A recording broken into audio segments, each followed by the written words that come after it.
Olá Papi Blow, olá Mami Blow.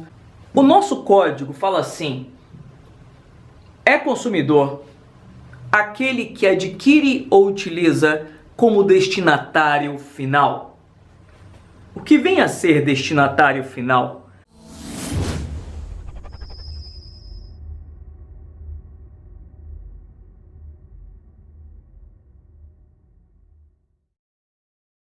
Bem, existem duas, três, não. Existem 4 teorias sobre o que seja destinatário final. 4. Classicamente, as teorias são a maximalista e a teoria finalista. A teoria maximalista diz que destinatário final é tão somente adquirir por último. Quem adquire por último na cadeia, ou seja, adquire sem ânimo de revenda, é chamado destinatário final, seja ele física ou jurídica como pessoa. Temos uma outra teoria, chamada teoria finalista. A teoria finalista já afunila, já exclui um monte de gente. Só é consumidor para a teoria finalista quem adquire por último e não ofere qualquer lucro de forma direta ou de forma indireta.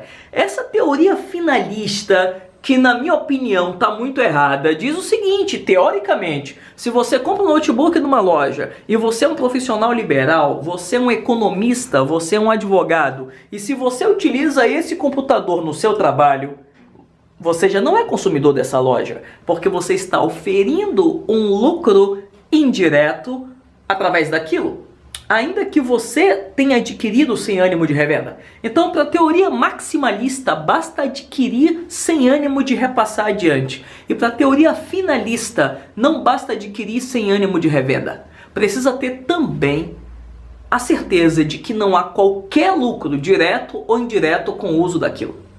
Pois bem, ambas são radicais. Então surgiu uma terceira teoria, chamada finalista mitigada ou finalista aprofundada. Ela é chamada de finalista mitigada, como o nome diz, mitigada. Ela não é tão a ferro e fogo assim. E ela é chamada também de aprofundada porque ela examina a relação profundamente. Essa teoria, chamada finalista aprofundada, diz que o que está em jogo não é se aquilo é para revenda, se aquilo é para uso.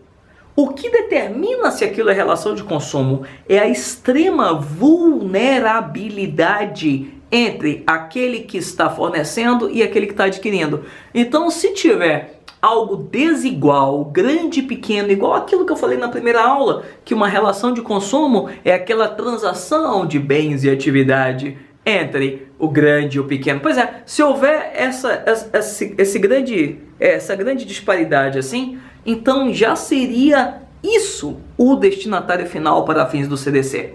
Mas bem, como no direito tudo que é complicado pode ficar ainda mais complicado, existe ainda uma quarta teoria. É uma teoria muito radical, chamada teoria minimalista. Essa teoria minimalista diz o seguinte: relação bancária, seja ela qual for, jamais é relação de consumo. Ou seja, ela existe basicamente para tratar sobre relação bancária e para excluir quem usa banco da relação de consumo. A lógica é o seguinte: o dinheiro por si mesmo não serve para nada.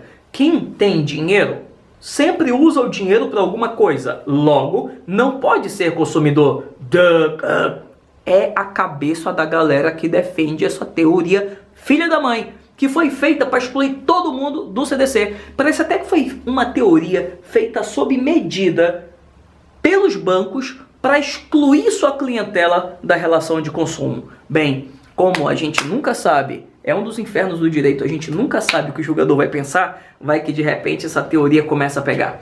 Então, para a teoria maximalista, destinatário final é adquirir sem o ânimo de repassar, sem o ânimo de passar adiante, sem o ânimo de revenda. A teoria finalista é destinatário final aquele que adquire e não ofere lucro, seja de forma direta ou de forma indireta. A teoria finalista mitigada diz que é consumidor aquela pessoa que está numa relação de muita, extrema vulnerabilidade em relação a quem lhe vende, em relação a quem lhe fornece. E a teoria minimalista diz que em relação bancária não existe relação de consumo e todo cliente bancário está numa relação ou civil ou empresarial com o banco, mas jamais numa relação de consumo. Essas são as 4 teorias que tentam explicar o termo destinatário final que está previsto no artigo 2º do CDC.